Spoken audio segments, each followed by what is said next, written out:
مصیبت د ګناه د لاسه راځي ختمیږي په توبې سره. دا ما ولې خاص ذکر کو؟ دا څه چې موږ ته رارسي که نه، نو الله رب العزت قرآن کې دا خبره کړې ده، ظهر الفساد فی البر والبحر. په وچه او په لمده الله وایي فساد ښکاره شوی دی. ولې؟ د خلکو د عملونو د لاسه. څه چې کېږي صحیح د الله رب العزت په تقدیر کې لیکلي، خو د هغې اسباب دي. اسباب زموږ د لاسه دي. کله چې په چا باندې څه مصیبتونه راځي که نه، نو دې د ځان له کښېني چې څه وجه کېدی شي. کله داسې وي چې مصیبت د دې لپاره راځي چې الله رب العزت دې بنده له اوچته مرتبه ورکوي.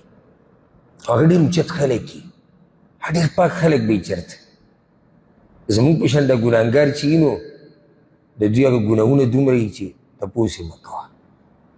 اوس که ته دا غواړې، مقصدي خبره زما دلته وه، که ته دا غواړې چې دا مصیبتونه د نه الله لرې کړي، نو عباس رضی الله عنه وایي مصیبت راځي د ګناه د لاسه ختمیږي د توبې سره.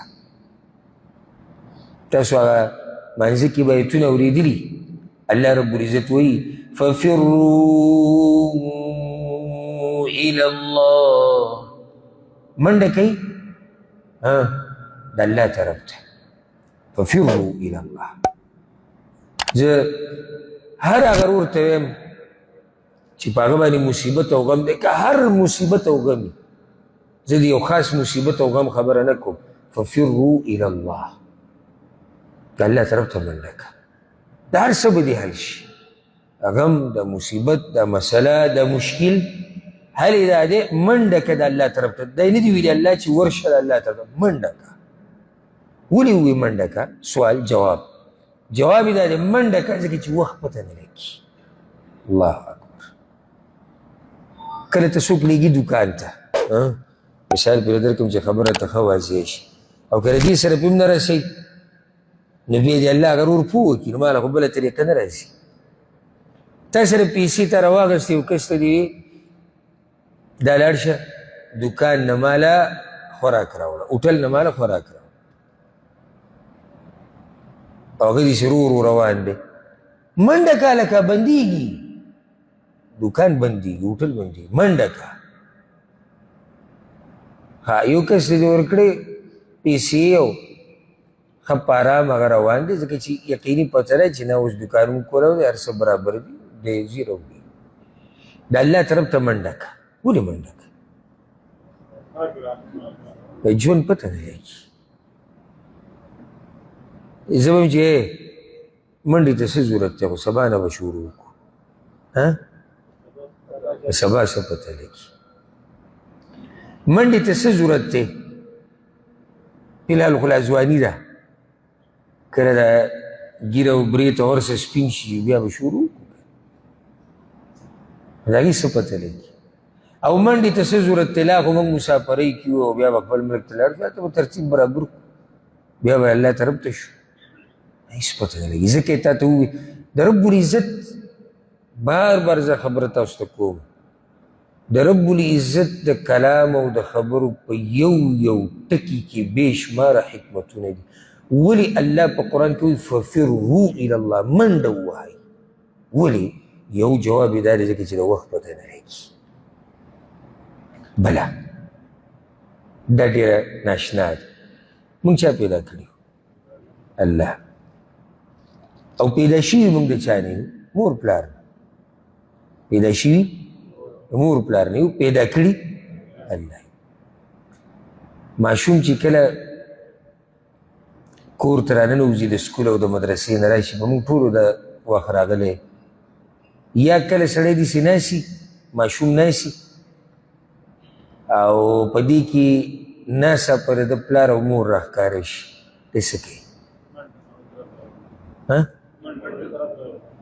منډه کوي. او سمه منډه کوي، ځکه دې ته پیدا دی.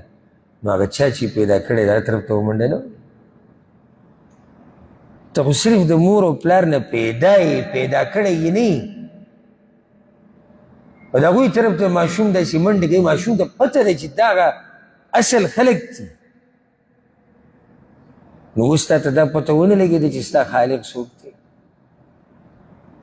په تا مهربانه څوک دی، او دا دنیا چې ته یوازې دې پرېږدي، څوک دی چې تا نه پرېږدي؟ هغه څوک دی ته چې ورته د شپې فریادونه کوې په تهجدو کې، هغه څوک دی ته چې ورته فریادونه کوې په سجده کې، هغه څوک دی چې دا روغ ژوند یې درکړی دی، دا روغ صورت یې درکړی دی، دا بچي، دا مال، دا عزت، دا عقیده، دا اسلام، د سړیتوب، د عقل، دا طرف ته منډه نه وایي. یو سړی دی تا سره یې ښه کړي دي، ستا یو وخت کې ضرورت و ډېره سخته د باندې راغلې وه او چا درته کتون نه، هغه راغی تا ته یا ته پسې ورغلې تا ورته ووایې بس پساو شوی څه دی یاره یو 2 لکه روپۍ دی او ډېر سخت پساو شوی یم او خلکو پرېښود تا ته 2 لکه واله ښه یې کړي دي که نه تاسې ښه یې کړي دي تپوس یې مه کوه. بیا یو ورځ سزي کې تا دی ولیدو هغه د پلانې ولاړ دی خلکو سره ګپ شپ لګوي پروګرام کې دی ته به ته به څنګه ځې ولې په منډه ځې نو الله در سره څومره ښه کړي دي. یو انسان تا له 2 لکه روپۍ درکړې په سخته کې رب العزت خو موږ له بې شماره نعمتونه را کړي چې موږ ترې غوښتلي هم نه دي هغه یې را کړي دي او رب العزت دا خبره په قرآن کې ذکر کړې ده چې ما تاسو له بې شماره نعمتونه درکړي من کل ما سألتموه هر هغه شي ته چې ستاسو ضرورت دی الله ما تاسو له درکړی په دې طرف ته منډه نه وو. که غواړې چې دا مصیبتونه ختم شي، که غواړې چې دا غمونه ختم شي سکون درته میلاو شي که نه اچھا چې پیدا کړی چې د هغه طرف ته دې منډه نه والي والله که تا زما نه سکون ولید لازم به د هغه طرف ته منډه وایي. زما خوا له کسان راغلي دي داسې نه د اورېدو خبره ته وایي لاره د توبې راته وښیه نور تنګ شوی یم. دا کوم خلک چې له الله نه لرې شوي دي که نه دا تنګ شوي دي دې ځي له راغلي دې سپېمو له راغلي دي. دا سکون ګورې په مال کې او په جیدادونو کې او په ګناهونو کې او په فحاشیانو کې په ډمتوب کې په ټیک ټاکو کې په فیسبوکو کې سکونونه دلته نشته. سکون چې خپل رب ته نه واپس شوی که نه تا ته سکون نه میلاوي. هسې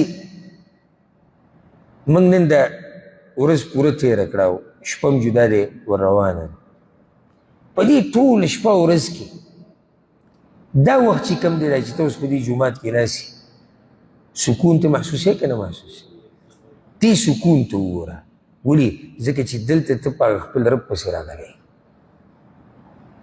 جومات ته خو چې موږ ځو په چا پسې ځو الله پسې ځو که الله ته ځان نږدې کوو نه اگر رب خواله چې ته رالې نو زړه دې په ارام دی په سکون دی ما ته دا سکون د دنیا په یو بل شي کې وښایې ځان کوم چې دلته دی سره د غریبۍ دې کې موږ سره داسې ملګري ناستي چې ښه به غریبانه یم سره د بیمارۍ بعض ملګري موږ سره ناستي او بیماره یم سره د قرضو بعض ملګري موږ سره ناستي چې ښه قرضې وي سره د بېروزګارۍ بعض ملګري موږ سره ناستي چې بېروزګاره وي سره د حاجته ډېر ملګري موږ سره داسې ناستي چې هغوی به خپل حاجتونه هغوی ته سکون دی دې نه ورشه په دنیا کې ورننوځه که تا ته سکون میلاو شو بیا ماته رب العزت دې څومره ملګري چې دلته ناست دي او څوک چې دا بیان اوري ویني الله دې د هغوی حاجتونه پوره کړي الله دې د هغوی حاجتونه پوره کړي په چا چې قرضه ده رب دې ورله قرضې ختمې کړي په چا چې قرضه ده الله دې ورله قرضې ختمې کړي او څوک چې بیمار دی الله دې ورله روغ صحت ورکړي څوک چې بیمار دی الله دې ورله روغ صحت ورکړي څوک چې بیمار دی الله دې ورله روغ صحت ورکړي او څوک چې په هر قسمه مصیبت کې امتحان کې مبتلا دی الله دې ترې وباسي الله دې ورته اسانه کړي الله دې زمونږ الله دې په موږ باندې په دنیا او په آخرت کې پردې راواچي الله دې په موږ باندې پردې راواچي رب العالمین دې موږ مخلوق ته نه ذلیله کوي او الله رب العزت دې زمونږ نه راضي شي او الله دې موږ له توفیق راکړي په دې نصیحتونو باندې د عمل کولو